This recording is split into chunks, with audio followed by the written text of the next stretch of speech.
Happy Tuesday, everybody! Welcome to another edition of Inside the Pigskin.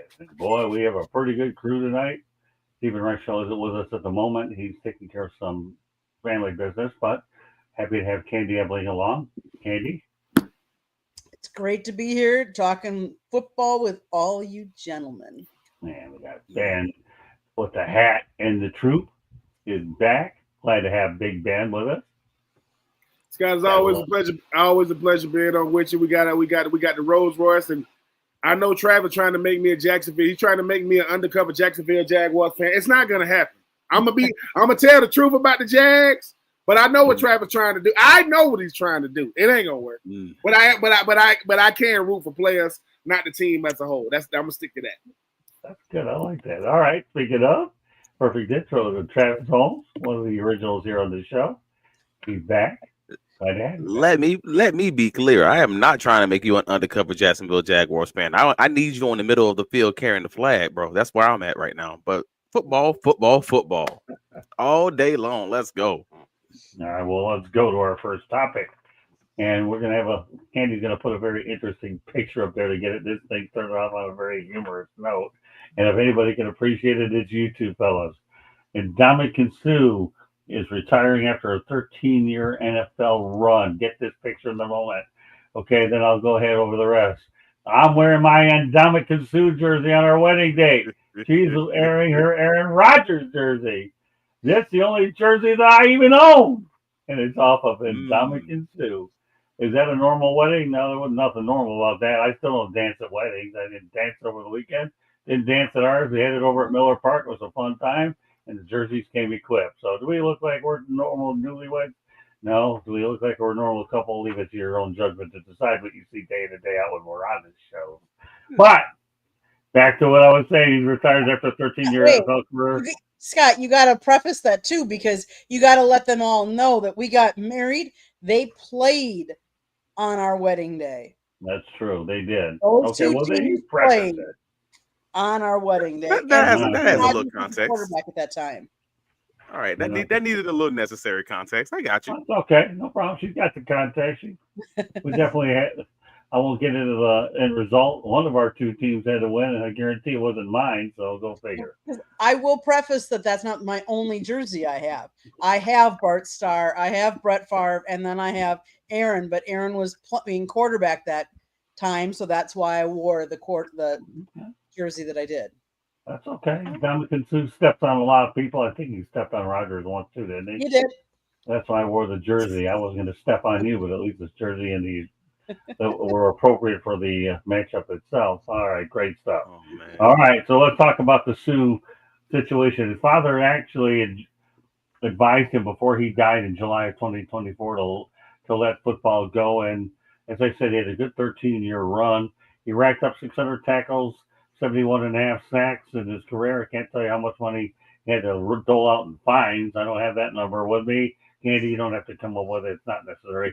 He played for the Lions, the Dolphins, the Rams, Tampa Bay, Philly. He played in 3 Super Bowls, won his Lombardi with the Tampa Bay Bucks.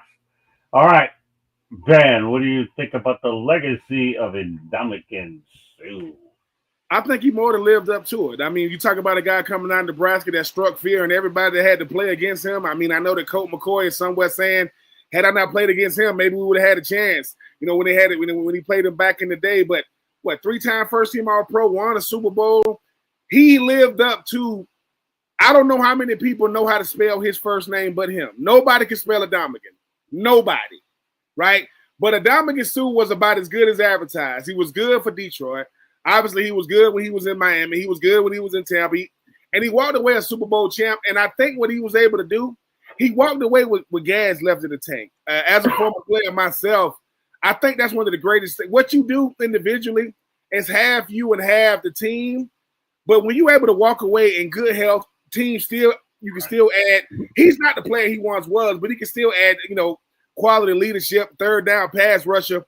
To any team, but to be able to walk away with that type of career, knowing that, hey, man, I was the second overall pick. I was able to walk away with a lot of accolades. I know people get so caught up in the Aaron Donalds of the world. I think Aaron Donald is he's an anomaly. He's a one of one. Ndamukong Suh was a bad man. For the time he stepped into the league, to the time he walked away. So I'm happy for him, man. I mean, I'm happy for him. I remember when he got drafted, man, I was like, this guy got a shot to be really, really good, and he was. Now, like I say, there's a lot of centers and offensive guards that's happy to see that man leave. They are so happy because what he did, he created a new line of scrimmage. He was a disruptor. And in our lifetime, you know, we've seen Warren Sapp. Our Aaron Donald's in a, like I said, class all by himself. Ndamukong Suh, I don't think he's gonna be a Hall of Famer, but I wouldn't be surprised if he ended up. I wouldn't be surprised, Trav, now if he ended up in Canton, because I think sometimes it's not what you did, it's the guys at your position that's around you. They'll start comparing you to him. I would listen, Aaron Donald will be my one. He a first ballot.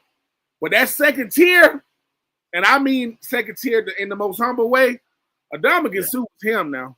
3 first-team All-Pros.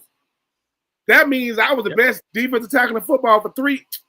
Yeah, I mean, I forgot that Ndamukong Suh could still play. I thought he had already walked away from the game, but the fact that he's just walking away shows that the man did his way. 38 years young. Congratulations on an incredible career.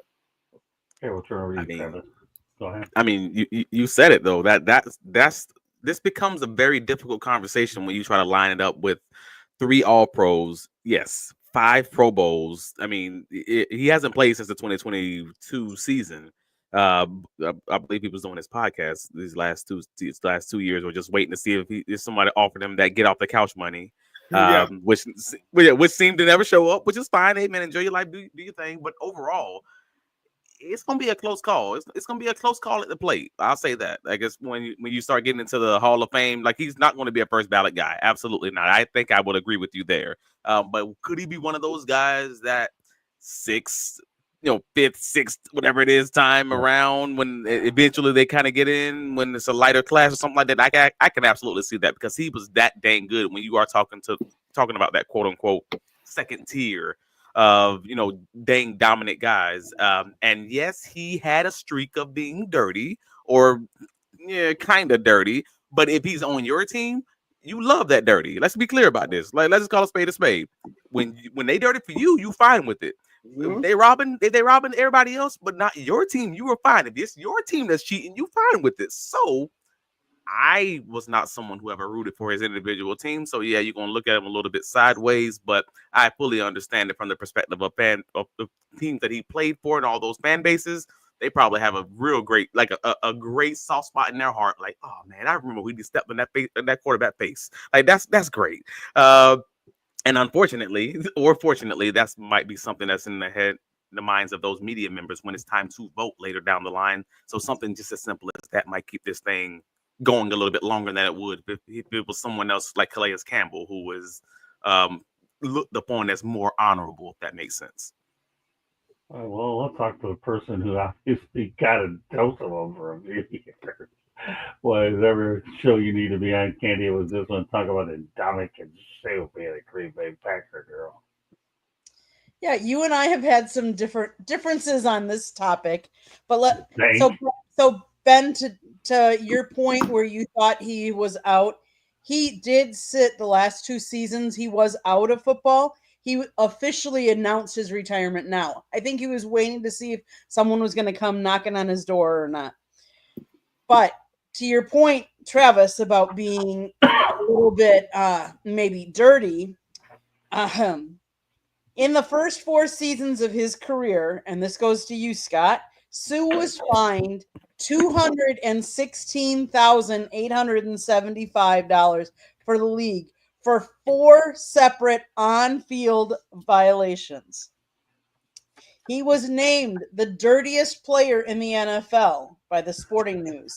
He was named the NFL's least liked player in Forbes back in 2012. While he drew all kinds of criticism for penalties early in his career, he was flagged only 5 times during the entire 2019 season. Now, he was drafted back in 2010. Mel said he was, I'm going to get the exact quote because I want to quote this right. He was considered one of the best prospects available in the draft. ESPN.com's draft analyst Mel Kiper Jr. described Suh as maybe the most dominating defensive tackle I've seen in 32 years. So we're talking, that's a long time. Yes, 600 tackles, 71 and a half sacks, 5 forced fumbles, 9 fumble recoveries, 38 pass deflections, 1 interception, and 3 defensive touchdowns. He not only is a Super Bowl champion, he NFL Defensive Rookie of the Year in 2010, 3 first-time All-Pros, 2 second-time second team All-Pros, 5 Pro Bowls, NFL 2010's All-Decade Team. He was PFWA's All-Rookie Team, Outland Trophy in 2019, Lombardi Award in 2009. There's a bunch of other awards he won back in 2019. In fact, he was 2-time first team All Big 12 in 2008 and 2009. Nebraska has retired his number. His number was 93. Kudos to him for going out on his terms. And like, I mean, and I don't know if I want to say ironically, but it was a year ago his dad died. And I think he took the time to think about what his dad had said and said, you know what, you've done what all that you did. You've made a lot of money. You have your health. Now go and enjoy the wealth that you made and the life that you have now. So kudos to him, because sometimes people don't, and they push past and then they get more injured and their quality of life isn't the same. So kudos to him for going out on his terms. Am I glad? Yes. Obviously, as a Packer fan, I did not like when he was on the field. Let's face it. And yes, Scott, he did. And the famous play was, did he stomp on Aaron Rodgers' head when he was down? Some people say yes. Some people say no. I'm not going to get into an argument about it. But I've read all those times when they've said he was the dirtiest, the least liked player. If the shoe fits for him, he wore it, and he wore it well when he played. So, but that was his persona. That was what he was supposed to do. A defensive person is supposed to be hard-nosed and hard-hitting and cause offenses grief. Let's put it that way. Well, he did that. Now, I'll say this. Being a Lions guy, as I have been for many years, Lions, in my opinion, were considered soft and weak. When Ndamukong Suh went there, boy, he gave them a totally different identity. He really did. Nobody's pushing the Detroit Lions around no more because Ndamukong Suh is here, and they didn't. He gave them an idea, you're right, of the type of person that he really is. And yes, Herman Rogers podcast, Travis is the man. Yeah, he is the man. You got one of his fans out there. I mean, it takes a lot, Herb, for coming on here. Much appreciated. But as far as Ndamukong Suh gave the Lions an identity they hadn't had before, called mean and nasty is what he did. Otherwise, they were considered soft. And Detroit, where it's a blue-collar town, he's very much revered there. Problem with the Lions, like a lot of teams, they mismanaged that salary cap so bad he was too expensive to keep him. And then, of course, you got Stephen Ross, who's a great businessman, a Michigan guy. Would love to take him down from Miami to Detroit. If you've been to the University of Michigan campus, Stephen Ross's name is mentioned on a few buildings there. We were actually over there over the weekend. So, hey, it's not the only jersey I own. And Ndamukong Suh, it isn't bad to have it at a wedding of all places. Everybody wears these nice fancy outfits. We did too for most of it until we pulled out the jersey. I gotta love the guy. I really do. But he ended up, think about it. Ndamukong Suh took off some of the attention on Matthew Stafford. People were thinking about him as much in the game plan as they were Stafford. It's one thing to go out there and see Stafford do what he's got to do, but is my quarterback going to get killed out there? And, of course, I saw the Colt McCoy reference that you bring up. Yeah, Colton and Ndamukong were really not the best of friends, were they, Ben? Oh, no, they weren't. They weren't. But, I mean, they had some they had some great battles. I mean, Ndamukong Suh was a guy that, he became a household name, in college. And you knew who he was. I mean, the player he was in college. That's when, I don't remember a lot of the two dominant players. You talk about Tommy Frazier at Nebraska back when nobody could stop, the option, and then you got to go many moons later to get a Ndamukong Suh. And that's back when Nebraska had a lot more respect than they have now. Still got the brand name, just not the players. Ndamukong Suh, like I said, anything you had negative to say about Ndamukong Suh, you saying it because he ain't in your general vicinity. If he's somewhere you at, I'm going to wait. I do not want to run into Ndamukong. I don't want no problems at all with that young man. And, I'm not that much older than Ndamukong, but I think Trav said it the best, though. When you start talking about players who going to get in the Hall of Fame, people going to say Suh. Oh, man. And no one's going to say no. They're going to say, yeah, I think, because the numbers say one thing, his accomplishments say another thing, but what he meant on the field said everything. I mean, when he was out there, hey, man, don't blink. And, yeah, if he stomped on him, if he did do it, that's just a part of his legacy. And certain players can get away with it because while he was voted the dirtiest, people also said he was one of the best, too. It's different if you're dirty, but you're not good. No, he was good. He don't like offensive linemen. I don't want nice D tackles. I don't want guys like that. And he was anything but nice. And like I said, Aaron Rodgers, who knows? I mean, he might let Aaron Rodgers be the guy introduce him when he does get into the Hall. Hey, man, next up, who knows, man? People do crazy things these days. Oh, I know. You're right. And you know what, though, Travis? You are right. Let me say this. I think if he gets in, it's probably on the 5th or 6th run. I really do. Maybe part of it's due to his reputation. It depends on who's coming out when he is. But, Travis, I really do agree with you on that one. Go ahead. You want to add something to it? I just had the weird thought in my head. I'm like, maybe Ndamukong Suh knew Aaron Rodgers because everyone who's known Aaron Rodgers seems not to like him, right? So you know what? So maybe it might be all right. We should be giving this man a pass right now. Like y'all talking about he's dirty, and I'm sitting there like maybe he was a saint. Maybe this dude was from the future because he just happens to know who Aaron Rodgers truly is. Maybe he stepped on him, and maybe he deserved it. I don't know.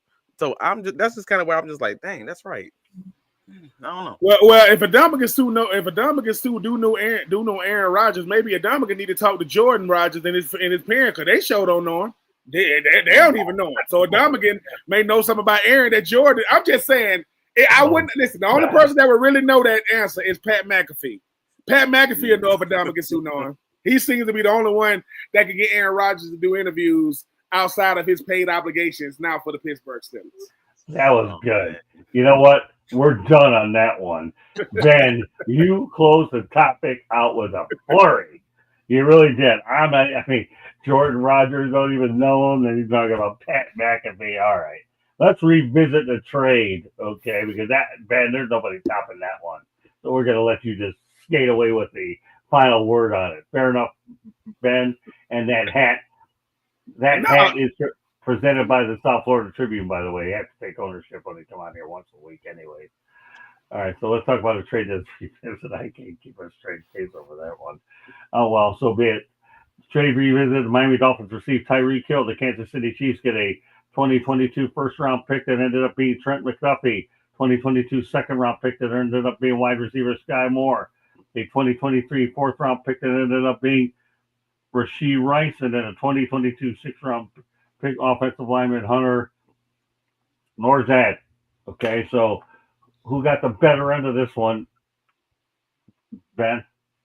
I mean, obviously it's Kansas City, and I think it's by a mile. I mean, you look at what Trent McDuffie has been, at the cornerback position since he got drafted. I mean, he's been a guy that's been a staple for that defense. I mean, the Rice one, Rice, he had some moments, but whenever I look at what the team still was able to do not having Tyreek compared to when they did. Now, is Tyreek a better option for them? Yes, but I was able to get 3 players in a trade for one player who's down there in Miami now. Who, I got to refresh my social media. He might be trying to get up out of Miami right now as we speak. I think the thing about Tyreek Hill is this: there aren't too many players gifted like that at his size, his speed. But Tyreek Hill has become very, very diva-ish, very, very, very like prima donna-ish. And I think Kansas City, they knew Tyreek both as a player and a person. And they said, look, if he's like this without the money, I give you one name, Antonio Brown. If he's like this without the money, how is he going to be with the money? Let's go ahead and get as much as we can right now that he's in his prime. So I look back on that trade, and since McDuffie and all those guys have been there, all I've heard from those guys is nothing but out there playing football games, winning Super Bowl. So I think Kansas City definitely won that trade. Okay, let's go to JD Wyatt, my college football ratings guy. Kate, all right, go ahead, Candy. He's from the country club. You have to go ahead and translate this for us. My college football ratings guy at A Forward Ratings said Suh is the best defensive player he's witnessed in real life in his lifetime. Not to be confused with him saying Suh was the greatest ever. Okay, and then he said, my other Southern fried gentleman, Ben, what's good, my friend? And Travis, great work, fellas. And then the next one is Tyreek definitely needs the money for all that child support. He's gonna Wyatt's on a roll. Let me tell you one thing about JD Wyatt. This guy's he's a thoroughbred in our organization. We got a lot of great commentators on here, and this Wyatt is he'll be on with us one of these days if he wants to come on. He knows he's got an open invite. With that said, Travis, why don't you reevaluate this trade that we just talked about? I have to say the Chiefs won because the Chiefs win the games. And I hate to be all hindsight about it, because looking at the individual players like selected, and it's hard to say that this is not a moderately even trade overall. Like if I'm not just looking at the results and everything else, I'm just looking at the fact that it's freaking Tyreek Hill. Like, and you saw what he did with the Chiefs, you saw what he did with Miami. Like, you've seen who he is just independent of everything surrounding him. The quarterback situation in Miami and everything else. But it's hard to argue with the results, and I hate to be that guy because that kind of sucks. But Sky Moore, that wasn't really a win for the Chiefs. Rashid Rice, that wasn't really a win. That's like he's a guy, but is he anything remotely in the same stratosphere as Tyreek Hill? No. Trent McDuffie was great, and but overall, if I'm looking at the results, it's hard to say. It's hard to you can't argue against rings, and that's the unfortunate place where this whole thing lands. But honestly, I feel like it was pretty even trade overall when you start getting into saying, "Hey, man, the Dolphins are a team who are very, very, very top heavy. And if they lose one of those top guys, it's going to be a problem." And they lost their quarterback, and Tyreek Hill wasn't able to get the ball. They don't have an O-line. They're just too top heavy. And they didn't really focus on the trenches. Unfortunately, they could have used those picks to focus on those same trenches. So that's that whole give and take. I think overall it was a reasonably fair trade at the time, and I kind of stand by that.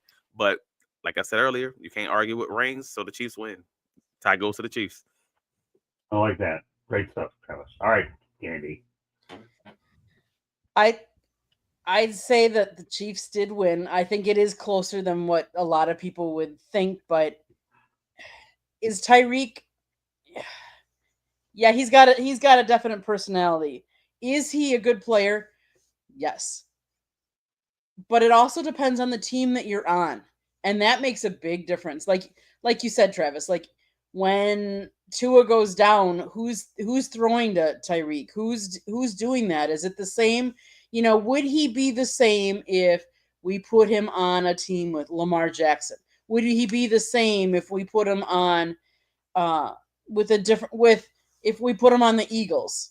What would he be doing if we put him on with the Eagles and a different quarterback? I mean, that could be said, I think, of a lot of players, but he is talented. Yes, go ahead, Travis. I don't know about that one. You just said if you put him on the Eagles, if you put Tyreek Hill on the Eagles, that boy's gonna be a 2,000-yard receiver again. I'm sorry, that's the one team you just said. I'm like, I don't know about that one, because I see what the other receivers do on that team, and they don't got to do it. They just doing it because they can. Exactly. Well, the only thing I'll say is for him to think that a 2 was better than Patrick Mahomes. What was this guy smoking? Because he was smoking what I would think he should be smoking. That's for sure. Hey, man, let's be real. All the fans were smoking it too. Everybody was smoking it for a little bit. They was high on that Miami Dolphins. Yeah, I know. Yeah, I agree with you. But the one thing I will say is the Chiefs have the rings. But the one thing I should also add is in their head-to-head competition in their own playoff game, the Chiefs ended up coming away victorious in it too. And that's with Miami having Tyreek Hill, and he was probably not as efficient in the cold weather as he was before when he got to playing it. So in head-to-head competition, I believe it's 1-0 Chiefs in the playoffs. So interesting stuff. Always like to revisit trades to see how they are because I've learned in this business for as long as I've been in it. There's three ways to look at the trade: the immediate impact, the short term, and the long term. And that's how I've always been trained by executives in all different sports to look at it. That's why I like to revisit them from time to time. So great stuff. All right, onwards we go. SEC schools will now be fined $500K every time fans storm a field or court. The first offense is $100K. What are your thoughts, Ben, about SEC schools fining their teams, and it gets higher and higher? I mean, I think obviously with what was going on last year, you knew that they was going to come down hard but I think that because fans understand that, it's got to be a real upset now. It's got to be. I mean, Vanderbilt beating Alabama last year. Yeah, that's money well spent. I don't think that that goalpost still ain't made it back to Nashville, and it shouldn't. I mean, with those, so I think it's going to get back to winning. You got to be able to win a game that no one saw you winning. It's not going to be LSU beating Texas, right? Or a team like South Carolina beating Georgia. They're not rushing the field. But basically what they're saying is this: Mississippi State, if y'all want to rush the field, you're going to have to pay some money. Arkansas, if y'all rush the field, y'all going to have to pay some money. Because if you are, quote, a bottom feeder in the SEC right now and you beat a team you're not supposed to beat, and people saying, so Ben, are you telling me if Vanderbilt beats Alabama again, they should rush it? I don't care if it's on the road. Yep.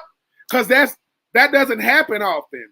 So, yeah, I get it. But, most of these teams in the SEC, they lacking certain things. Money ain't one of them. And while you hope your fans oblige, you hope your fans, do the right thing. Hey, man, you go to college because you want to be there for certain moments. So if this is back in the day when when App State beat Michigan, if that, I know it was at Michigan. Look, man, don't stop these people from having fun. The fun police are definitely out, but I think the SEC needs to get together and say to themselves, do we need to put something in a pot? Because upsets are going to happen, especially now when you add Oklahoma, when you add Texas, to the SEC. But I don't foresee it being certain schools. So basically, certain schools are out. Florida's out. Auburn's out. Tennessee's out. Kentucky, they can rush the field. Arkansas, they can rush the field. Mizzou, they can rush the field. Mississippi State, they can rush the field. And I know they think they're too good for this. Ole Miss can rush the field too. You know why they would rush the field? If they actually beat a team to help them go to Atlanta. That's worth rushing the field if they finally go to Atlanta for the SEC championship game. But no, I mean, when Vanderbilt beat Alabama, I'm like most of y'all. I thought it was a glitch. I'm like, this really happened? Then I went and watched it. I'm like, this wasn't even a game. Like this was. So yeah, but hey man, most people are tired of this. Like people think like this. People think the SEC has like a, everybody think all they do is talk about the SEC. This like the Cowboys in the NFL. People that talk about it too much. But no. Greg Sankey, commissioner of the SEC, he understands this. But in the world of NIL, the players definitely don't want you rushing the field. Hey man, you taking money out of our pot. So hopefully, fans might be able to, throw some money in the pot for that $100K. You said the first fine is $100K, the 100,000. Yeah, right. Wow. Hey man, like the world done changed, man. So it used to be a time to where you enjoy the fans actually, showing love to the players by doing something. But Vanderbilt, if y'all want to do it again and rush the field, man, just make sure you got your freaking make sure you got your money ready. But no, I don't see it happening a lot this year. But if it does, I think the SEC will come away with a way to kind of help that team if indeed they do have to pay a fine. Yeah, but you said a mouthful here. The one thing I take out of everything you said is we're talking Vanderbilt, people. Vanderbilt. They've been doormat in that conference forever, so let them enjoy their moment in the sun because they've been stomped on just like Ndamukong Suh stomped on players. This is Vanderbilt, people. We're not talking about these other schools that are capable of winning. This is a team that's a private school in Nashville, Tennessee, that doesn't win anywhere. And then they lose James Franklin over to Tennessee, and they thought they were bad, and they're still finding a way to win.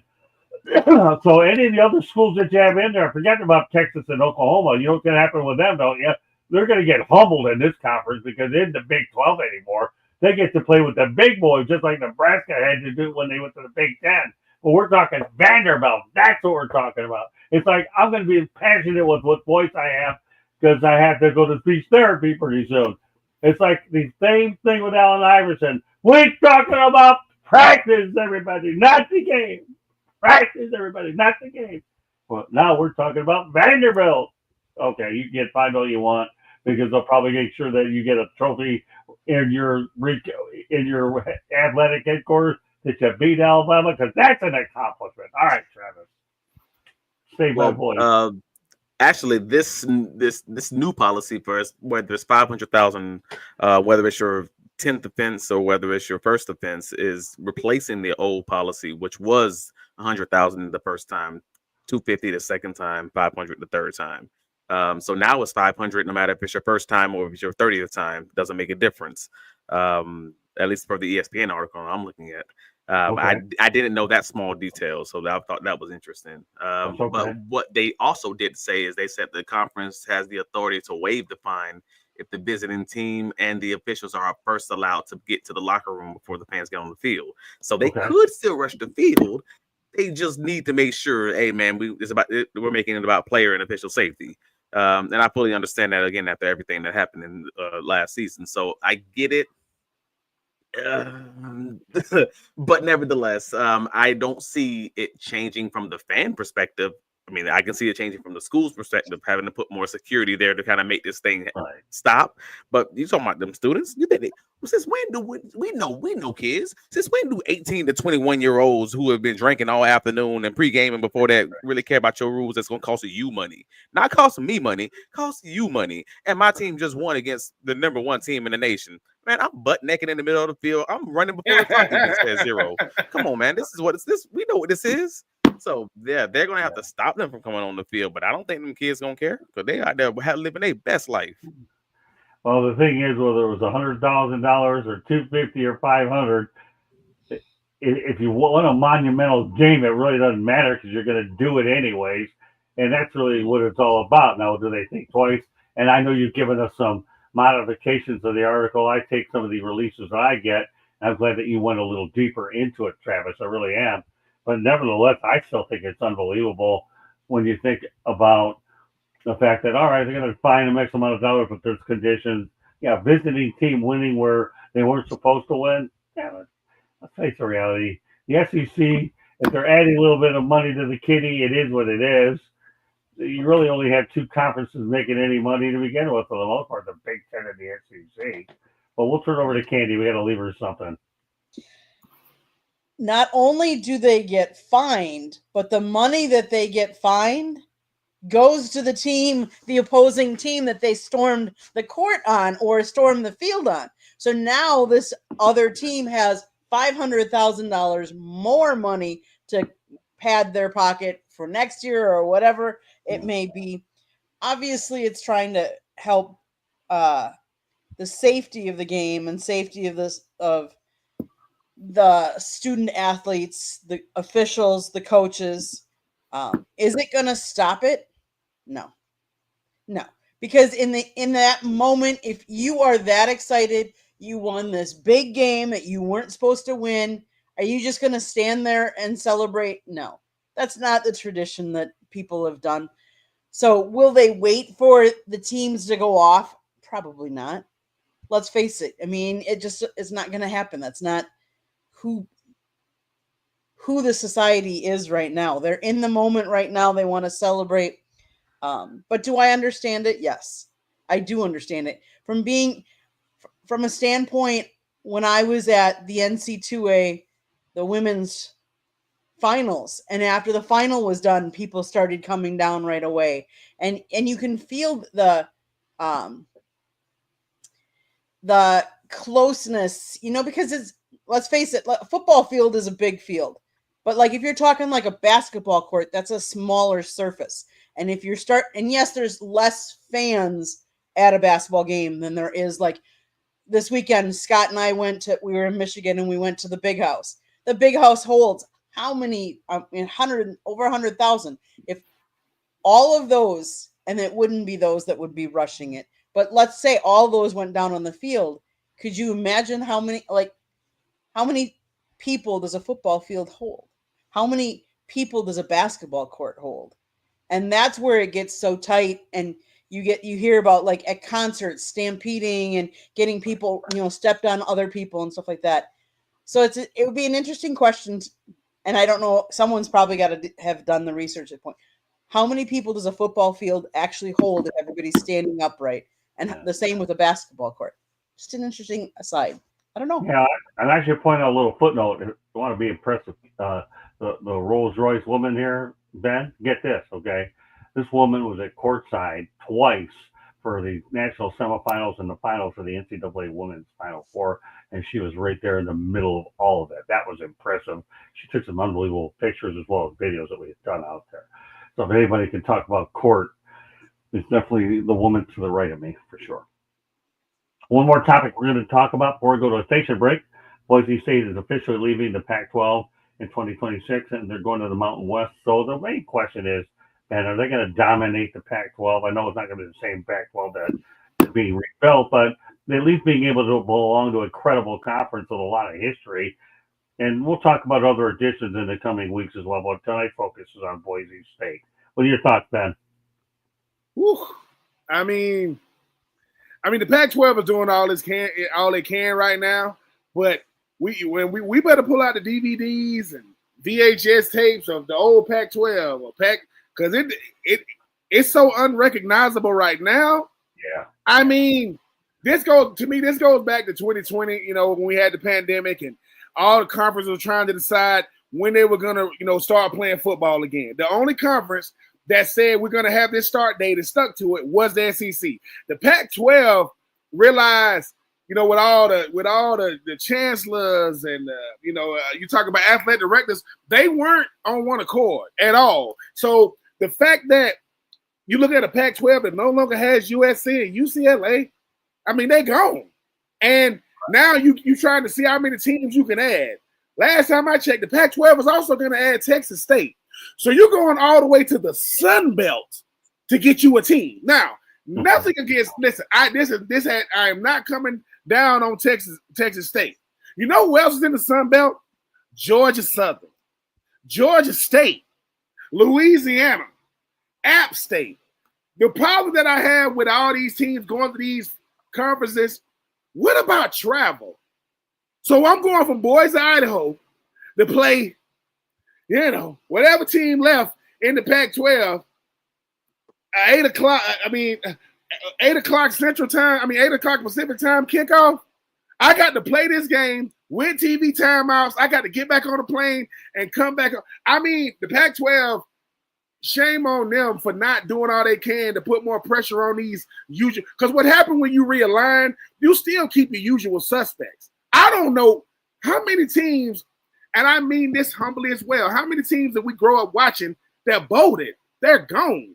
So when everybody kept saying, hey, man, Lincoln Riley knew this was going to happen coming from Oklahoma, yep, he knew that USC was going to get up out the Pac-12. So, hey, congrats to the Boise State. Listen, I remember when Kellen Moore used to dominate at Boise State with that all-blue field, and now, outside of, Kellen Moore, who's now the head coach of the Saints, and Ashton Jeanty, who was the best running back in college football, Boise said all we ever want to do was go to the Pac-12. They just didn't think it was going to look like this. All right, well, now that you brought that up, I'm going to add another school that I was thinking about waiting until next week, but now we're on a roll with this thing. Okay, we talked about Boise State. What about the Idaho Vandals? They're going there too, out west. They were in FCS for a while. They failed in FBS, but now they're going back to FBS, and they're going to be in the Pac-12.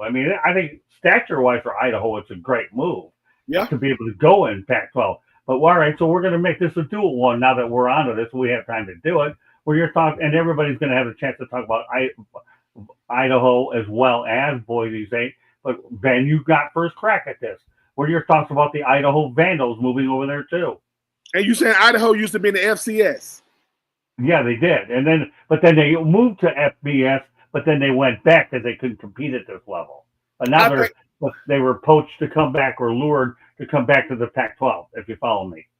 I think Idaho is kind of. I guarantee you, Idaho always used to recruit against Boise State, and they would always tell people going to Boise State they're not on a different level than us. So when Boise State finally moves, Idaho say we moving with y'all. We letting y'all know that our brand is on par with your brand. Because to move to another conference means your brand can help the current brand, or you're not gonna go. So shout out to Idaho, and I'm always happy for a team like Idaho who gets to. Listen, bigger conferences mean better recruiting, more resources, more money, more eyes. So congratulations to Idaho, Texas State, Boise State, and all the other teams going over to the Pac-12, because I never ever thought I would see the SEC with Texas and Oklahoma in it, and here we are. So we're gonna have to just get used to seeing something different. But now what the Pac-12 is gonna have to do. When it was 4 teams made it to the college football playoff, the problem was you didn't get a team from the Pac-12 or a team out west to play in it, and if they were in it, they got embarrassed. Now, who's gonna be the top heavy teams? Who's gonna be your Ohio State, Michigan, and Penn State in the Pac-12? You got to have big enough teams to carry the conference, even if you ain't making it to the college football playoff. I know it's gonna take some time to do that. But I'm going to be interested to see, because like I said, I used to cover the Sun Belt, and I know about teams that, listen, those teams in NFCS that don't get the same looks. I'm always happy to see them guys move up. So, hey, man, shout out to Idaho, shout out to Boise State, shout out to the brand new Pac-12 for who that's going to be. Boy, that could be a Jeopardy double. That could be a Jeopardy question, man. Name all the teams in the Pac-12. Because you're going to get it wrong. You're going to definitely get it wrong in 2025 and 2026. Well, I'll say one thing about it. At least Idaho and Boise State, it geographically makes sense that they're in the West at least. So you're not going to have to kill yourself to travel there, but that's a good point, Jeopardy. All right, so now what, Travis? What I'm going to do is I'm going to ask you to comment on Boise State and Idaho together, since it wasn't originally thought up, but it just made too much sense. We're going to go with one or the other. And now you can talk about both schools joining the Pac-12. You're on mute. You're on mute. I don't know how that happened. Unfortunately, I don't have a strong opinion of this other than the fact that capitalism is killing college football. Yeah. It is, man. It's just, I'm just looking at these boys trying to figure out, and sorry, I'm looking at this conference. Let me be very clear. Trying to figure out how to make this thing keep going when they're losing teams because the SEC, the ACC, all the big conferences just taking all the better teams, and I'm just looking at this like I understand they got to do what they got to do, got to keep this thing moving along, the money train, got to keep that money coming in somehow. But Lord, Oregon State, Washington State, Boise State, like I'm always going to be a fan of Boise State. I've loved Boise State my entire life. Like they've always been the most forward-thinking organization, especially in football, that I've seen. And I even wanted, when I played for UCF, I wanted my team to be running like Boise State. Like I legitimately did. I knew that early on, like how they do it, that forward thinking thing, that aggressive nature. I need that in football. So like I've always been a fan of their organization and just their steeds, the way that they kind of operate, their status quo. But overall, like I don't even know if Dion. We got the Colorado State team, for instance. Like they're not. They're average. A little below average, solid defensively, right. I guess. But overall, like this is not a great conference, and that sucks because you want to see many stronger conferences, not just the 2 and 3, top ones, and then everybody else kind of just fighting for scraps. And that's kind of what this feels like for me, honestly. I know I'm supposed to be excited, I'm just not, because it just feels like exactly that. It feels like, frankly, a boatload of billionaires and everybody else fighting for scraps. And that's just what it is. And I feel bad for those teams. I feel bad for those players, to Ben's point originally. Like I feel bad for the travel that's going to be associated with these guys trying to make this thing work, and they're just going to feel more like capitalism and corporate decisions being made because there's money involved now. So we've gotten rid of that whole veil of amateurism, and this is a job. You got to go. I know you got a school tomorrow, but we ain't worry about that. You hit a school football. Like that's it. Good luck. I hope you get enough sleep for your test tomorrow. But we got a game to play. Like it sucks, but it is what it is. Yeah, it's basically the haves and have-nots of what you're saying. I totally breathe you all the way. All right, Candy. The Pac-12, yes, is adding several teams. In addition to Oregon State and Washington State, the conference will welcome Boise State, Colorado State, Fresno State, San Diego State, Utah State, and Texas State. And Gonzaga will join the Pac-12 for all sports except football. These changes are all part of a broader conference realignment. We talk about travel. Look at the Big Ten. You got UCLA on one coast and you got Rutgers on the other coast. Like, that's a lot of travel for them as well. And you're doing this more and more for these different conferences. I'm not quite sure why, if there's a real justification for that. Yes, I understand that there are some conferences that are much stronger in certain sports, but Scott, you talked to the UCLA coach and talked about travel. One of your questions, when the women's basketball and how travel has affected and how more and more of these student athletes, and yes, they are students. We sometimes forget that they are students. They're not just NFL players that play a sport. They are students. How little they actually are going to class because they're always traveling. So they've got tutors and they're doing online and doing all of this, everything differently. What I'm going to say is Boise State doesn't need the Pac-12 as much as the Pac-12 needs Boise State. Oh, I agree. You are so right. Because Boise State brings a brand of football is what they really do. And they have for a lot of years. So you are so dead on there. But I'm happy to see both those two schools going to the Pac-12. They need, at least they keep them west. I'm going to throw a little quick FYI out there, then we'll go to a station break. Only because we have a Nebraska theme attached to it, then we only have 3 more topics left to talk about. This town has 1 resident. Welcome to Minowi, Nebraska. Population all of 1. So now, here on a national show, Minowi, spelled Monowi, Nebraska, population of 1. This one's for you in Ndamukong Suh. All right, with that said, let's go to a station break. South Florida Tribune Publishing Company published a book, Lessons from the Microphone, Tuning into the Enduring Wisdom of Visionary Leaders. It is written by our host, Scott, the Motor City Madmouth Morganroth. Talks about his 40-plus years in the media business and how the media has evolved and changed. Old school media versus new school media.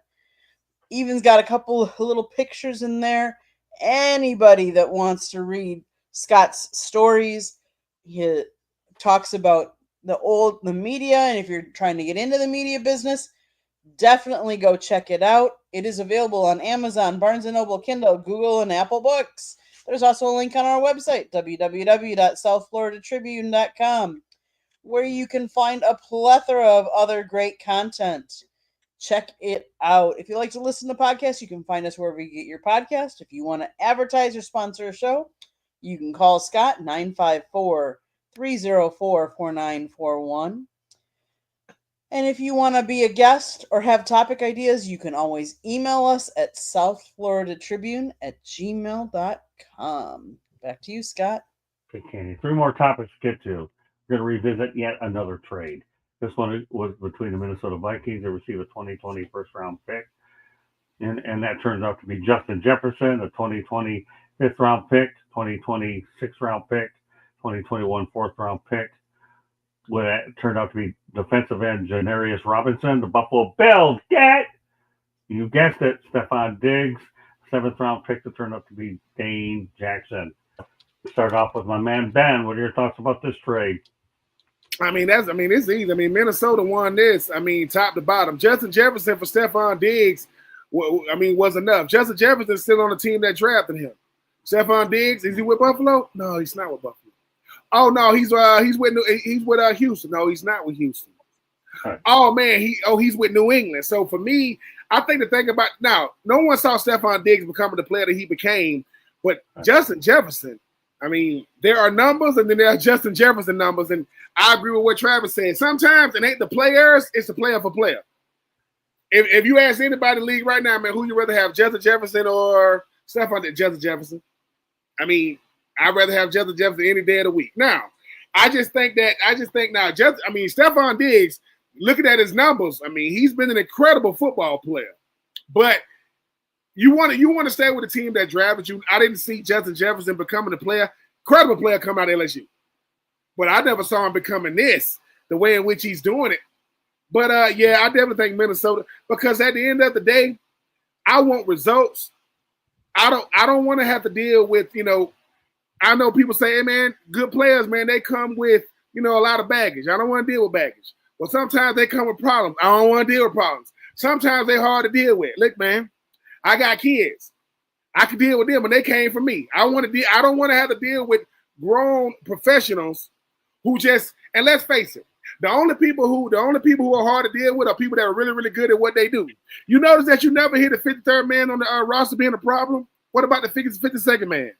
It's always a big-time player who starts thinking that, hey, man, sometimes I should be worth the trouble because I produce. Well, they all produce. We just produce, in different ways. But, yeah, this is Minnesota every way you looked at it because, like I say, I remember when it was Adam Thielen on one side, Stephon Diggs on the other side. Now you got Justin Jefferson on one side, and you got you got Addison on the other side. So yeah, I give it to Minnesota for two reasons. You gotta if he keeps up a future Hall of Famer in a guy like Justin Jefferson, and you don't got to deal with the baggage. Teams do not want to deal with the nonsense. And I'm not saying that Stephon Diggs was that type of player when he was at Minnesota, but he was definitely hard to deal with in Buffalo. I mean, you went from Kirk Cousins, to Josh Allen. That wasn't good enough. All right, so now you had to go down there to C.J. Stroud. That wasn't good enough. Now he's up there with Mike Vrabel. We'll see if he land. We'll see how it ends up. But I'll give it to the Vikings. 10 out of 10. Beautiful. Okay, go ahead. Yeah, I mean, it's hard to say. It's hard to say anybody else won other than the team that has like the guy who every wide receiver coming into the league is like, that's the ceiling. That's the pinnacle. That's who everybody wants to be right now, right? Like Jettas, JJ, like that's the guy.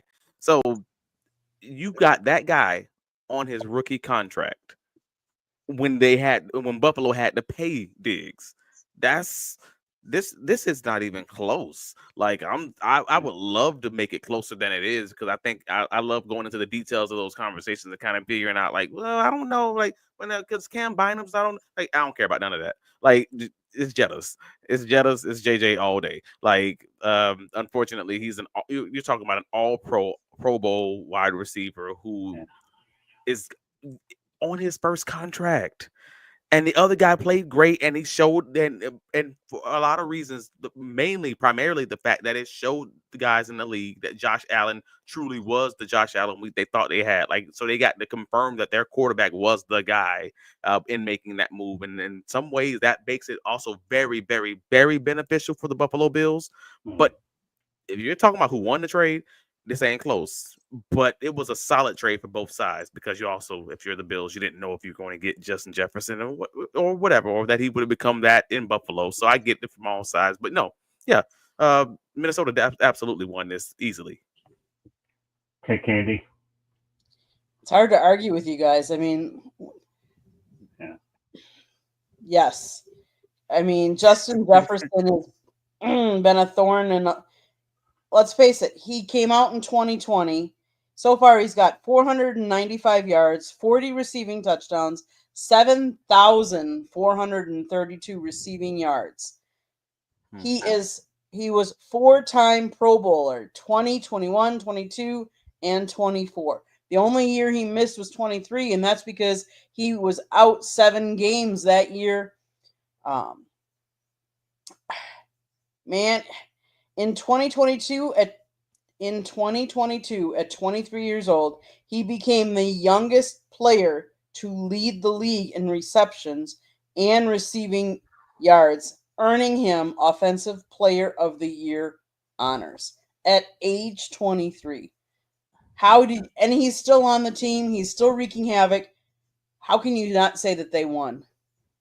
Stephon is off to other pastures at this point. So, yeah.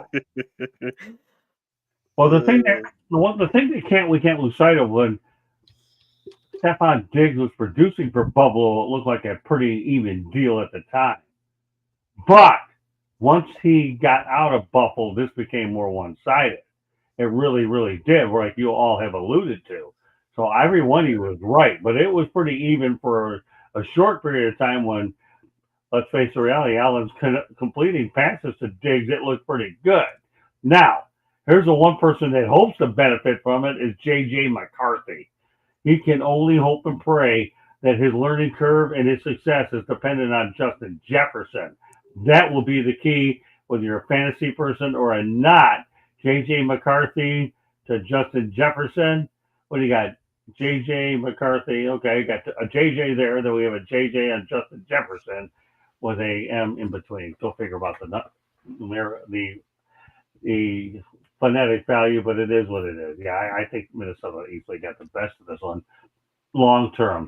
But short term, y'all so nice. Y'all so nice. I love the fact that we got through this whole segment and nobody talked about any of the nonsense, the crazy, just ratchet hood mess that we've seen from Stephon Diggs. I can go into it. You know, y'all some great God-fearing folk. This is just awesome. Y'all, this is wholesome.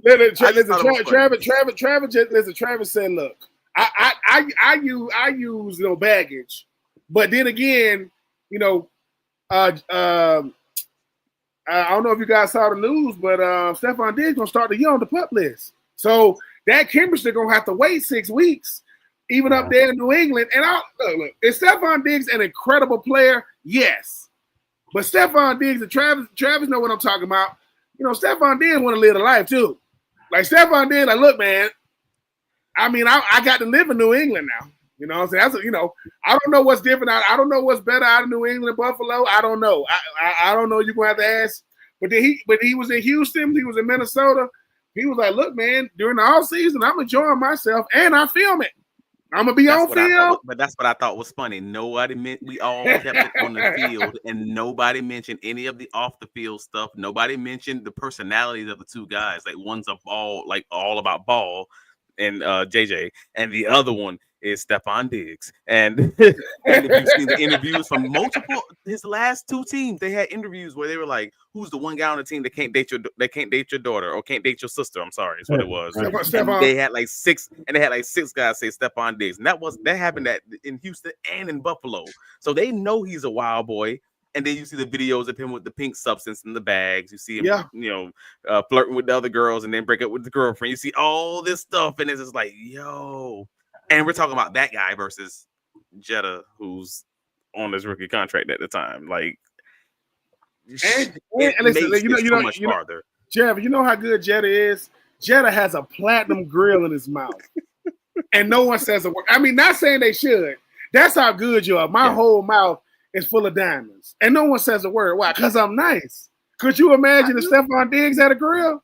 They're gonna be like, take it out. I just thought it was so funny. I wanted to wait till we got to the end of the segment because I wanted to make sure nobody else was gonna bring it up. I was just like, oh, dang, we really ain't break up none of the off the field stuff with this wild boy, and he is a wild boy. He is. I mean, well, let me say this: it's good to hear from our teammate Bo. He's way more drama than he's worth. LOL. But now, let me ask you guys a question. You ever heard of Paul Harvey? Paul Harvey? No. And also, shout out, Bo. Congratulations on that new job, bro. Yeah, and not only that, congratulations, Bo, for getting, 1 million views. Look at this guy. He's kicking butt. Yeah. Yeah, so, all right, what about you, Pan? You ever heard of Paul Harvey? I have not. All right, well, that's why you have the old senior citizen on this show, because he's in my book. What Travis Holmes did was a Paul Harvey. He told us the rest of the story. Bingo! Ended on that. Great stuff. We're all nice people. But told us the rest of the next time I ask you guys about Paul Harvey, you'll know who he is, right? Yes, sir. Okay, very good. Beautiful. I won't. I ain't gonna lie to you. You just said something. I'm like, oh, okay, cool. Paul Harvey. I still don't know who he is. I just know you just said something after him about the rest of the story, but I don't know who he is. The rest of the story is what you just told us about being nice, and you talked about the other stuff about Mr. Diggs. We dig what you said about Mr. Diggs because you told us the rest of the story. American radio broadcaster. I got you. That's who he is. Now I know. Okay. Well, hey, listen, I grew up. I'll tell you, I got in this business in 1979 working for ABC Radio, and he used to be, when I was on ABC Radio producing some shows back then, we always used to get the Paul Harvey spiel all the time. So that makes sense. I'm younger, man. That's like the Oregon Trail for me. Like that's different. I know, exactly. You made my point for me. Okay. Got your age some of us now, please. You made my point for me, Travis. I love you. We got to get you on. I can't wait to bring you on more and more so I can give you some more history and stuff with a book that you absolutely are in anyway. You are in that book. All right. 2 more topics to get to. Dustin Colquitt is officially retired as a member of a team he called home for the most of his contract, Kansas City Chiefs. So thoughts about Dustin Colquitt. What position was Colquitt at? Because I be getting them mixed up. Punter. Oh my God! Look, I mean, listen. When he walked away with a bunch of super duper bowls. I mean, I would say this: when you talk about punters these days, you know how you know Dustin Colquitt was a really really good player because nowadays we got kickers we got future Hall of Fame kickers getting kicked off of teams for the wrong reasons. Listen, if you was able to be in the league for any amount of time as a punter, that means you was able to switch the field. I mean, I'm always happy for anybody going, calling it quits. Because like I said, I think it's not that you get to call it quits. Can I still go out there and boom that thing? And he get to walk away a Super Bowl champ. Hey man, ain't nothing wrong with it. Congratulations to that man. And like I say, looking back on my football career, I'm not speaking for Trav. I wish I could punt and kick these days. I mean, you probably could have played longer. Cause good Lord, I mean. Kickers making old school backup quarterback money these days. I said they getting signing bonuses and everything. So, hey man, congratulations to him, man. Enjoy retirement, sir. Okay. All right. What about you, Travis? Yeah, I hate the fact that I didn't stick with soccer longer. I played soccer for 4 years, for folks who don't know, and I was very disappointed in myself when I started realizing I could have made a career out of that without getting hurt. Like I saw the former UCF kicker. I forget what they call him on YouTube these days. Like he has this like a YouTube channel and everything else. Was he the one that played? Was he the one that played for Oakland? Was that him? Yeah. The one that used to do all the little riding thing. Yeah. Right. Hey, he's the most interesting punter of all time, no doubt. And I realized, and it was only then that I realized, you know what, man, I fumbled a bag on this one. Like the fact of the matter is, you can have a great life, make millions of dollars without taking them hits or giving them hits for that matter. I can actually walk when I'm 45. Like this is crazy. So man, shout out to Colquitt. Like he secured the bag in the best of ways, playing for his team in Kansas City. He played in a quarter of their games in the franchise history. He was a great punter, and you sign that one-day contract just to say that I am going out for my team, and he'll probably. I almost said something crazy. I almost said something like, yeah, he'll go out being one of the best guys in the history, and he'll never have to buy food. But I don't think that's real because he's still a punter. I ain't gonna go crazy on this. Like at the end of the day, you got to be a hell of a punter to be like, hey man, I ain't paying for no food. Nah, you're a punter. You ain't putting points on the board. So I don't want to go crazy, and I'm not trying to demean him. I'm just being honest. Punters are people, but punters are not the people that regular folks look at and be like, oh, that's a football athlete. Like, no. They just look like regular people out in public.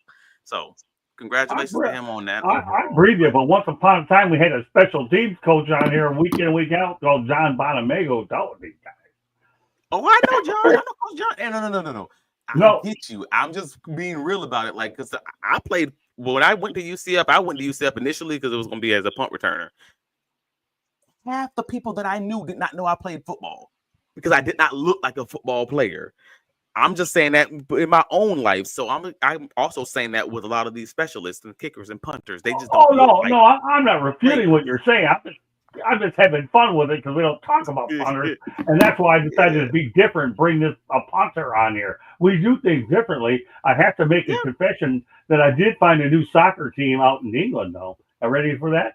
My favorite soccer team now. We're gonna have videos up on there, Ben. Just remember, my brother.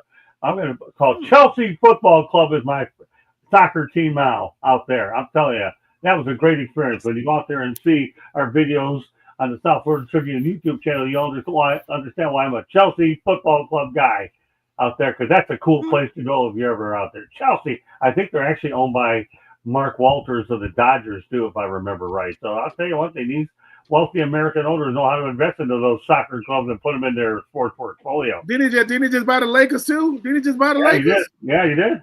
He want to own everything. Yeah, exactly. It's called monopoly money for this guy. I mean, and he got off cheap, just $10 billion. That's all. I mean, Boston only went for $6.1 billion. Oh, what we come across here on our shows. Unbelievable stuff. Mark Walters. Chelsea football, everybody. Great stuff. It's a football segment. Oh, we're having fun. Bo, I can't wait to get you back on here with this group too. I know you're busy, but that's okay. Whether he's on the show or he's helping us spread it to his group, Bo is like Travis. And Ben, you're finding it out. These are the originals, and you guys have only you and the Steve Rice shows, the Marvin Powell's, and the Christine Jones are making it better. We had the Mel Fars on here. This show is one that we take a lot of pride in, right, Candy? And what are your thoughts about Mr. Colquitt? He played his college football for the Tennessee Volunteers. He was selected by the Kansas City Chiefs in the 3rd round back in 2005. He won Super Bowl with the Chiefs over the 49ers. In addition, he has played for the Steelers, Travis's Jacksonville Jaguars, the Atlanta Falcons, and the Cleveland Browns. Now, what kind of has he done that has made a big impact? Well, he was with the Kansas City Chiefs twice, actually. But he actually was, where was it? I just had it. Let me quick find it again, because he has played in the most games for the Kansas City Chiefs. He actually surpassed. He surpassed Will Shields. Yes, he did. He set a record for the most games played. Now, to give you an idea, he has punted 1,198 punts. His yards 53,660. So his average punt was 44.8. His longest punt 81 yards. And of all the punts that he did, 483 of them he put inside the 20. Kudos to him. I mean, he obviously played with some historic teams. And he's got a Super Bowl ring. It was 2-time Pro Bowl. But to play a game for 17 years, especially when you think about it, and I know we're all talking about a punter is a punter, but it's still a position on the field.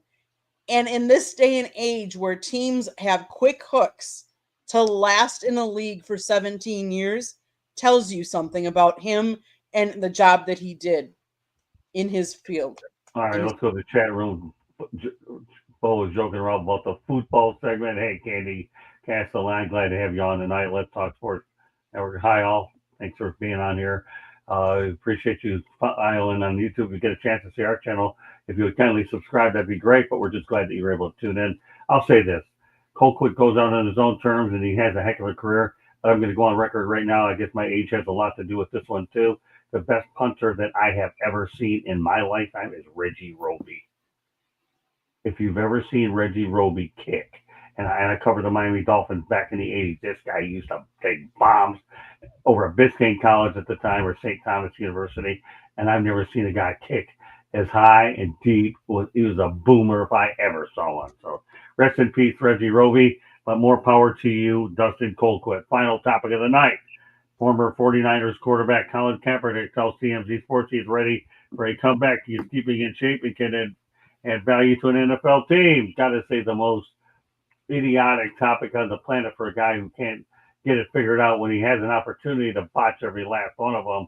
But we'll go ahead and turn it over to Ben first. What are your thoughts about Colin Kaepernick? And I will preface this: if it would be only one team that could take him, it would be Jim Harbaugh and the Chargers. If Jim Harbaugh don't take him, then nobody would. But go ahead, Ben. I mean, look. I mean, obviously, I mean, look. We live in a very, very, very like social media driven, world to where we trying to get this clickbait type stuff. Colin, listen to me, man. I don't know who you were talking to, but obviously, every time somebody talks to him, this is what he says, right? Man, I'm keeping myself in shape. I think he was just seeing at the BET Awards. He got the nicest afro in the world. Like, I mean, it's picked out to perfection. But Colin, at this point, man, you got to move on, man. I mean, it's so many other leagues right now. I mean, go to the XFL, right? UFL, go to the AFL, go to different places. Because what Colin Kaepernick doesn't get is this. No one is going to give you an opportunity because no one can deal with the circus that's going to come with it.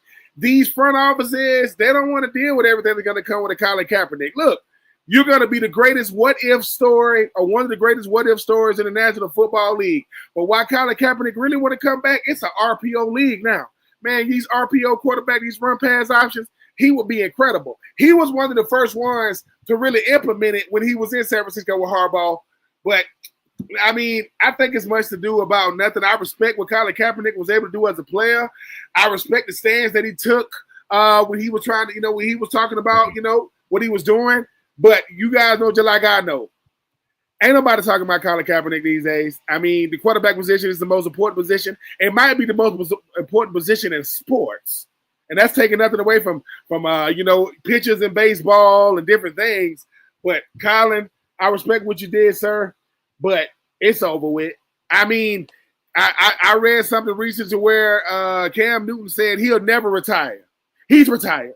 And Colin Kaepernick might not do his early retirement like Cole quitting these guys or Ndamukong Suh. It's over with. But I got to ask you guys something. Even talk about punters. You know what? Y'all know the Ray Guy Award. That's the punter award in college. Do you guys know where Ray Guy is from? Ray Guy? Ray Guy. The Ray Guy Award, yeah, the punter award. Do you know where Ray Guy is from? I don't know. I don't generally concern myself with punters. Well, Travis, nobody does. And the only reason why I'm concerning myself with this one is a huge significance.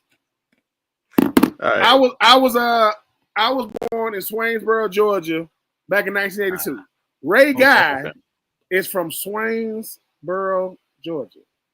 Okay. So and I gotta say this about Cole Quick, and I'm gonna leave it alone. He's in the position to be a college football Hall of Famer because he's a consensus first team All-American. So he's probably gonna be in the college football Hall of Fame. And it says something when you get drafted in the third round as a punter. You got drafted in the third round as a punter? Hey man, that's pretty dope. But to get back to regular schedule program, I do not care. I care about a punter. Only reason why y'all care about him when he botch a punt. What are you? I only care. Yep. Like when kickers miss kicks, that's the only time you care about him. And then he go wherever he is on the sideline. Go back down there, man. Because you go back to your cage. That's it. That's it. Go back to your side of the field. You and your long snapper. Y'all need to have a long chat. Because that's not gonna cut it. Hey, y'all gonna rock paper scissors over there. That's funny. I love it when you start talking about this. By the way, Bo even says about Kaepernick. He doesn't want to play. He's proven that. He just wants the cameras back on him. I'm happy you said that, Bo. I'm happy you said that. I was literally gonna say that. Kaepernick is a civil rights leader. He's an artist. He's an author of books. He has all the Nike endorsements. He has the money that he gained from the lawsuit, the NFL lawsuit settlement. He does public speaking. He has a nonprofit. He's a CEO of a company that I believe he has a startup that he just started last year. All these things, and he's staying in the public life, keeping his face out there in the Met Gala, the BET Awards, all these places, because it keeps him and all the additional things that he's doing public facing. Like it's a smart strategy, but let's be very clear about this. He's going to keep saying he's training to be in the NFL because that's just keeps him in the media. It's a smart thing. If he has an agent, his agent is absolutely telling you, heck yeah, you better lean into that. And yes, you're coming back to the NFL because you have all those NFL people continuing to talk about you. Googling, hey, what is Kaepernick doing these days? All these other things. This man, 37 years old, and he's already a millionaire. Nobody's going to be offering him that quote unquote get off the couch money. Because to get off the couch money, price is probably going up for a 37-year-old guy. Like, let's just call it what it is. Like, no. And me talking like what? Matt Stafford, Kirk Cousins, so both 36 years old. That 35, like Russell Wilson to 37 range is a big difference, though. Especially how Kaepernick plays. Like we've seen how drastically it's impacted Russell Wilson's career, not being able to scramble like he was able to scramble when he was a lot younger. Someone like Kaepernick, who was all built on speed and the RPO game in that way, that's a whole different conversation when you're talking about a 37-year-old Kaepernick who's going to have to do a little less running and a lot more throwing. Man, he don't want to actually play, but he needs to for the money, for the sake of the bag, needs to continue staying public facing and continue staying on these podcasts and make people think that he might just come back. Okay, Candy. Marketing genius. Mm-hmm. Because like Travis said, we're all still talking about him. I mean, he's a 37-year-old quarterback that hasn't played since January of 2017. That's how, I mean, come on, really? And you think you can step back in and compete against all these young guys that are getting drafted now? I mean, come on. Candy. Best shape of my life. You might be in the best shape of your life, but that doesn't mean you are in shape to compete on the level with the rest of the NFL players. Like Ben said, go to one of these other leagues. You can't tell me that Jake Bates didn't start out in a different league and look where he's kicking now. There's other players that have played in some of these other leagues, and it has catapulted their career into or back into the NFL. But do you really want to play? No. You've got so many other things going for you. The one thing I did not know, Scott, do you know where Colin Kaepernick was born? Yeah, wasn't he born in Vegas? He was born in Milwaukee, Wisconsin. Oh my God, you claim ownership to him? Seriously, really? Seriously? Hey, I don't make these things up. I just, divulge them and put it out there. Did not go to high school in Right. Wisconsin. Well, don't tell me where he went to high school next. Okay, I still get you then. You were right. Well, he went to the University of Nevada, Reno. John, Well, I knew that there was a Nevada connection out there. You talking about Las Vegas? Yeah. No. But not to cut Miss Candy off. Check this out. You know how many players currently in the NFL was born in the 1980s? Currently, it's only like 30-something of them, which means everybody is 90s and up, and that's closer to the early 2000s now. Which means, hey, dude, not only are you a dying breed as a player, our age group is about to be extinct as far as like the NFL goes. So I appreciate everything Colin is doing. And sometimes any news, I guess, is good news now when it comes to Colin Kaepernick. But Colin Kaepernick wouldn't know what to do. The worst thing ever happened to Colin Kaepernick is when he had that workout. Somebody did give him that workout, and people were like, man, listen, man, just because you the nicest dude in the old man flag football league, you Colin Kaepernick. I can still throw a spiral. Okay, cool. But you ain't played football since 2016. That's almost 10 years ago. I don't know if you can do anything that you ain't done until almost 10 years. Athletically, professionally, you couldn't do that on the amateur scale. Man, Colin, look, I get it. You're on the speaker circuit. You're the $100,000 a speaking circuit, man, you good. Football has been very, very good to you. And you can say, you could be like Chauncey Gardner-Johnson, former Eagle, saying San Francisco will never win a Super Bowl without me. Well, they ain't going to win one with Brock Purdy either. You don't got to worry about it. It's going to be fine. It's going to be fine. Don't about your life, man. Yeah, the only thing I'm going to add to this, and the only thing I am going to, if you really want to play and show you're really dedicated to wanting to play, there's two viable options. Go to the Canadian Football League because you can run all over the place and show us your athleticism, or go to the United Football League. You're on national TV every week anyways. You'll put film up there. And if you're really that big that you want to go ahead and play ball, go out there and play those two leagues instead of all these workouts that you cancel at the last minute. First of all, he doesn't have a prayer to get there anyway. Why am I even talking about this? Because Keep in mind, people, this is July 15th. You think I would be caught dead talking about this guy in 6 to 8 weeks from now? But reality is you have the UFL and you have the CFL. And he turned Those him down. places aren't Right, giving there you the go. money. So Bo puts it out there. He says he turned down the CFL and XFL previously, and now the UFL should go there. You're right. So we all know we've got the money. It's game film at this point, so you're any good. Well, Scott, let me say it this way. Okay. Because I used to get paid to play, and I didn't get paid millions of dollars or anything like that. I just got paid to play in college. Right. Okay. And then there became a moment where I straight up told people, "Hey, man, I don't play for free. If I'm playing, you giving me something. Like I'm getting something out of this arrangement, basically. If I'm playing in this thing, because my knees, my ankles, my whatever the thing is, there is a certain number that I need to hit. That's why I always use that whole get out of that whole get off the couch money thing, because I picture that in my own head for my own life. I'm saying that in Kaepernick's situation, like, hey, the CFL, XFL, yeah, they on TV, but they ain't making that kind of money. And I don't know that I'm taking that hit just for the hope of the dream of going back to the NFL, who also didn't treat me right when I'm already worth $20 million.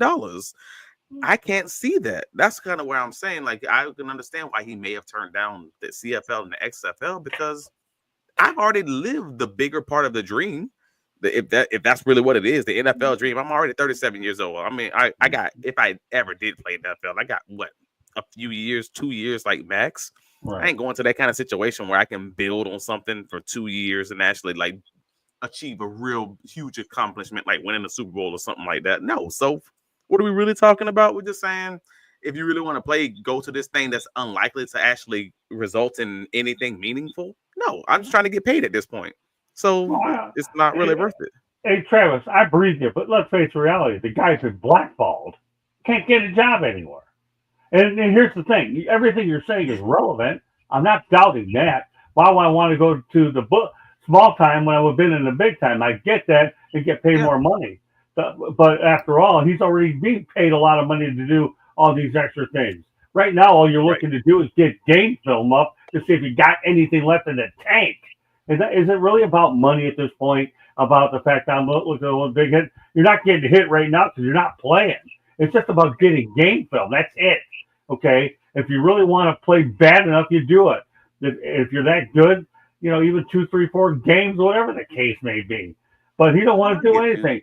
And not only that, remember, it's just not worth the downside. It's what I'm saying. If I'm his agent, even I'm saying it's not worth the downside. Like, what's the best case scenario? You show out in the CFL, and then what? You have a year left in your body because now you're still taking those hits, even if the CFL hits. Them hits still hit. But you just said it though, Trav. Though he has a show out though, because if he goes to the CFL, his bones are 37.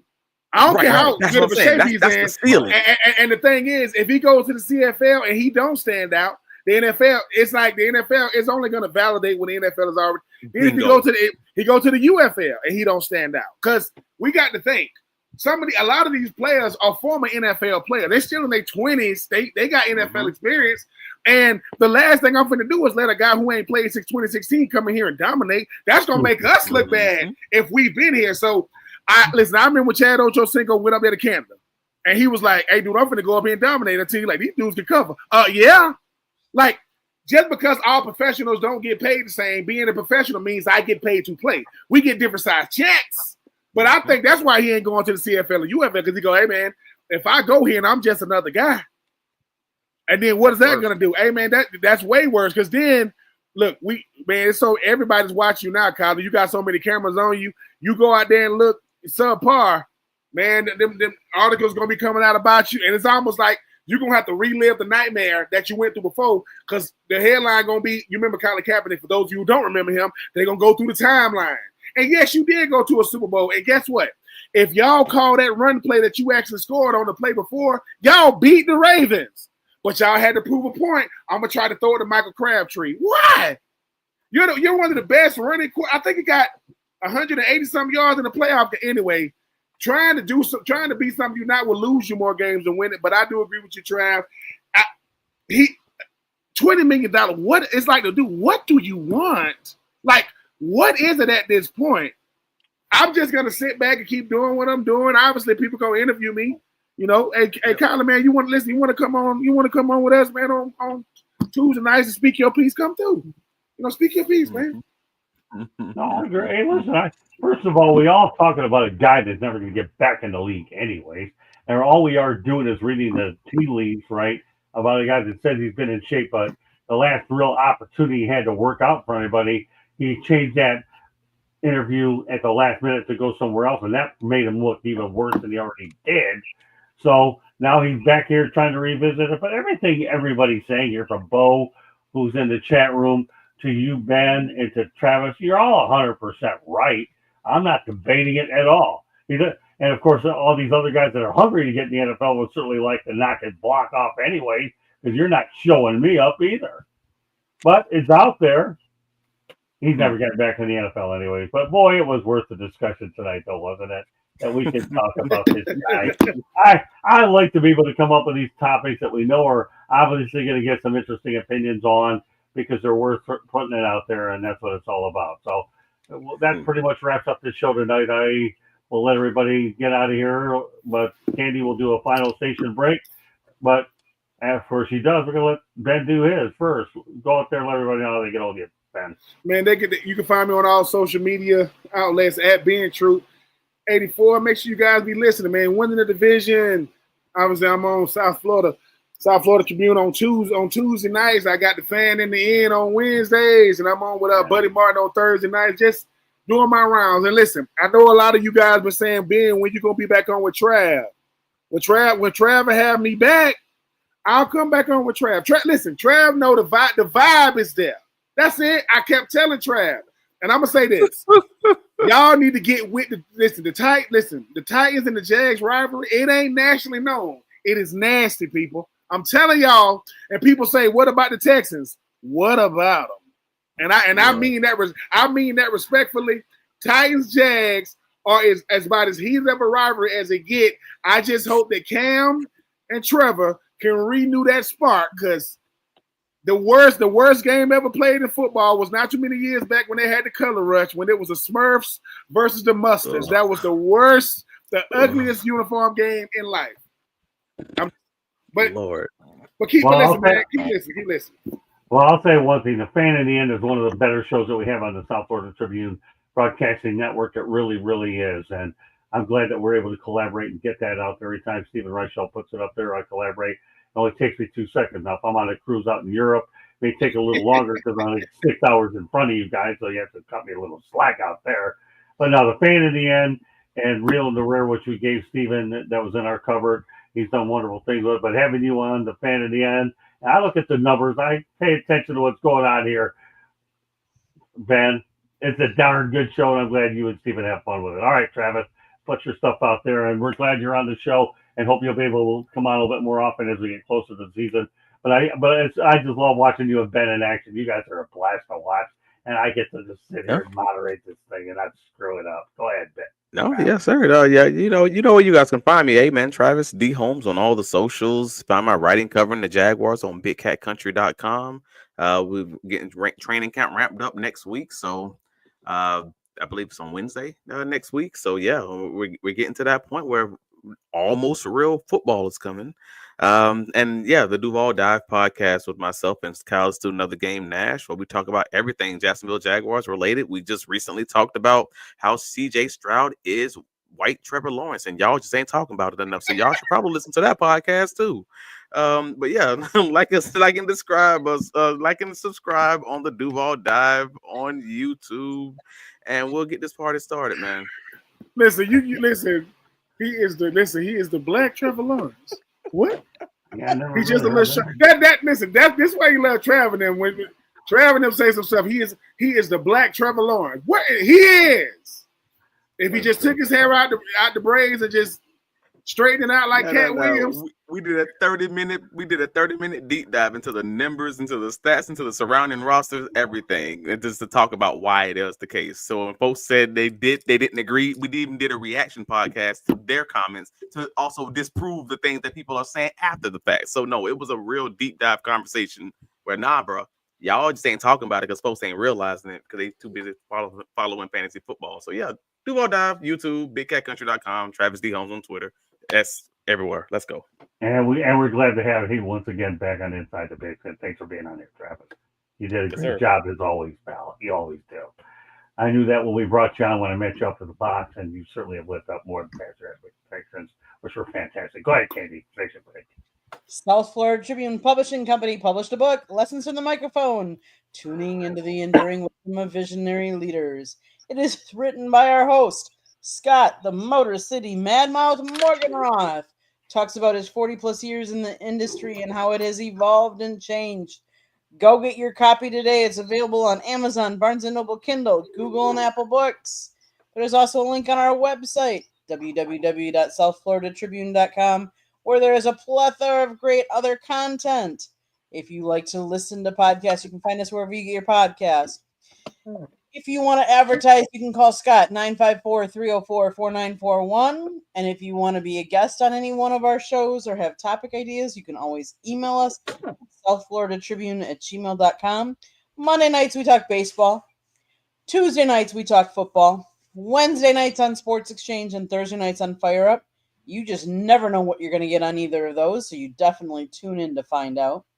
Scott also does a one-on-one interview show called the Motor City Madmouth Show, where you should go check it out because last week he did a really great episode with him and former manager Mickey Callaway. And then on Thursday nights, he also does Sports Rap, which is typically a hockey show. So go check that out as well. And if you like to listen to Chicks Talking Sports, you missed it. 7:30 p.m. on Tuesday nights. I'm on Chicks and Salsa, or 3 Chicks in a Pod, and we talk sports, all the big sports, but a lot about women's sports too as well. So go check us out as well. And I wanted one quick shout out. I want to thank Troy Geary. He is actually at the All-Star game and he is covering the game. He is actually holding up a Stand Up with Cancer shout out, and he's got 2 of our uncles' names on the card for us. So I appreciate him doing that for us. Yeah, Troy Gary's a really super nice guy. If you've ever met the guy, he is a class act, and I've met him on a couple occasions on the road. But also, I want to go out there and we started the show with Ndamukong Suh. Enjoy your retirement, and I'm glad you followed your father's advice to get out while you were able to do it. We started the show with Ndamukong Suh, and we'll end it that way as well. So, Stephen Reich Show, we'll look forward to having you back on the Professor and the People on Monday night, and of course he'll be back on next Tuesday night as well with us on with this group. Stephen's obviously my right hand man, and he's on the website. JD Wyatt, outstanding in the chat room. And one thing I could say this before we sign off is Ben will contribute this lately. We're a family here. It's what we are, right, Ben? And we want to make sure that everybody's appreciated that belongs to this network, and those that are team players that have a heart. Then we're glad you are a part of our family. Ben, they talk about one of my biggest additions all year. And I mean additions, you are definitely right there at the top, my friend. And I can't wait to meet you in person. It's going to be one big hug, and we'll see whether or not you hug me so hard that I'll break my back, but I'll break my back over your hug all day long as I get to sponsor that hat of yours. Okay. No, because that hat is classic. All right. With that said, that does it for tonight for Inside the Pigpen. So on behalf of Candy, I believe Ben Troop, Travis Holmes, and Stephen Reichel. And there you go. That picture again. And Ndamukong Suh and Aaron Rodgers. We're not stepping on any faces today. It's a nice, lovable show tonight. But it was great being able to wear those jerseys then. I want to thank you very much for joining us, and we'll catch you the next time. God bless everybody. Thanks for joining us. And once again, to my crew, I'm proud of every one of you. God bless. Without you guys, there would be nothing. I'm proud of my supporting cast, and I'm not afraid to talk about it. Good night, everybody.